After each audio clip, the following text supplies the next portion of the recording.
Welcome to the H series of webinars.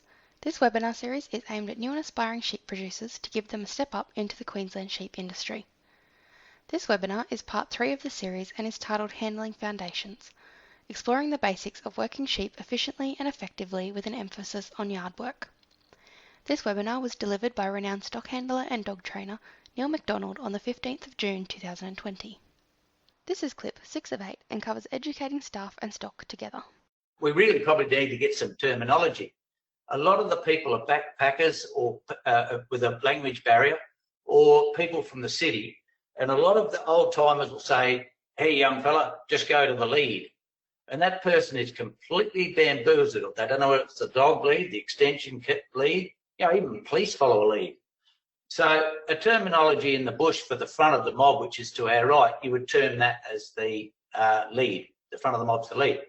The back of the mob where the dogs are, that's referred to as the tail. We actually need to get new chum. And then what people say is, what you've got to do, they say to the young person, just get up there on the point.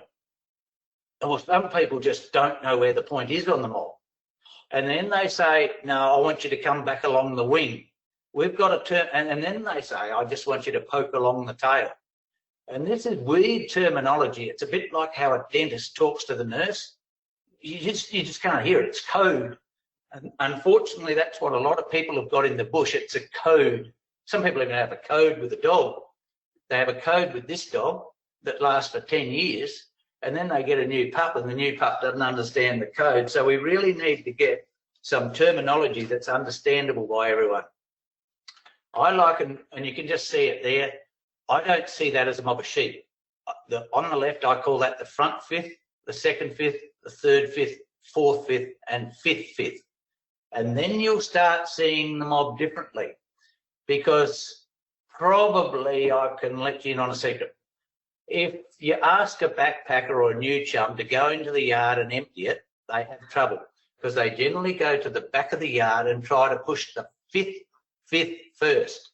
That runs into the fourth, into the third, into the second, into the third, and they're not shifting the front. Whereas if you say to the new chum, hey, can you go and count those sheep out? They can nearly always empty a yard if they're counting the sheep, because where do you have to go to count the sheep? You've got to go way further forward to the front and thin the mob and have them file and come past you.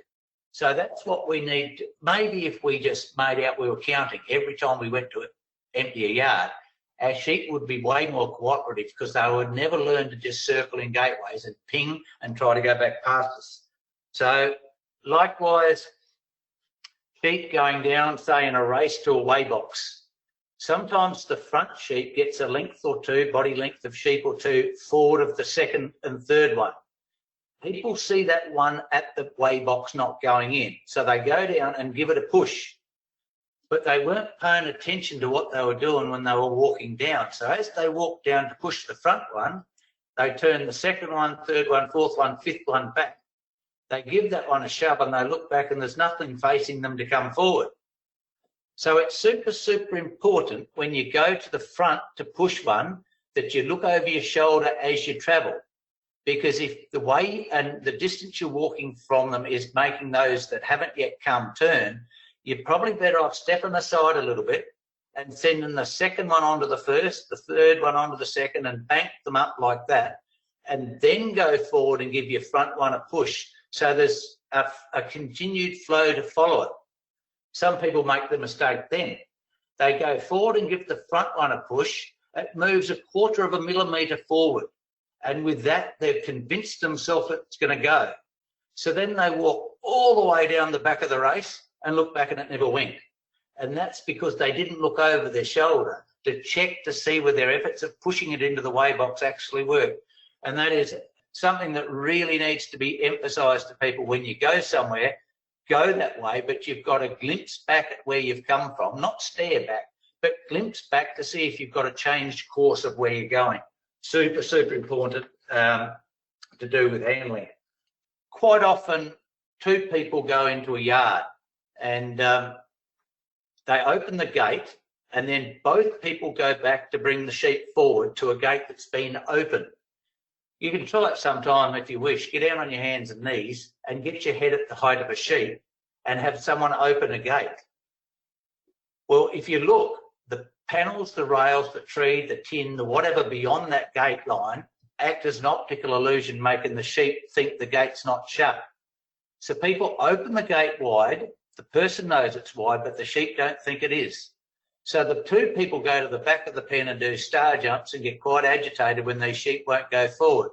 Another way of doing that is the two people go to the gate, or one person with dog or dogs, and you unlatch the gate and then you stand there with the gate shut but unlatched. The person or the dog goes down in the parallel lines along the edge of the mob, which turns the front fifth, it dislodges that. And as soon as that front one looks towards that gate, the person needs to be neat with their timing and open the gate as the sheep is looking. So therefore you're showing a sheep or a beast a gate being open. That is a really, really good way to get reluctant sheep to go forward. And if you do that a few times, then they give up that reluctance to go forward. But it's all to do with anticipating the moves of the livestock, your footwork, and knowing those lines and knowing your flight zone. Thank you for watching this short clip. For more information, please visit www.leadingsheep.com.au.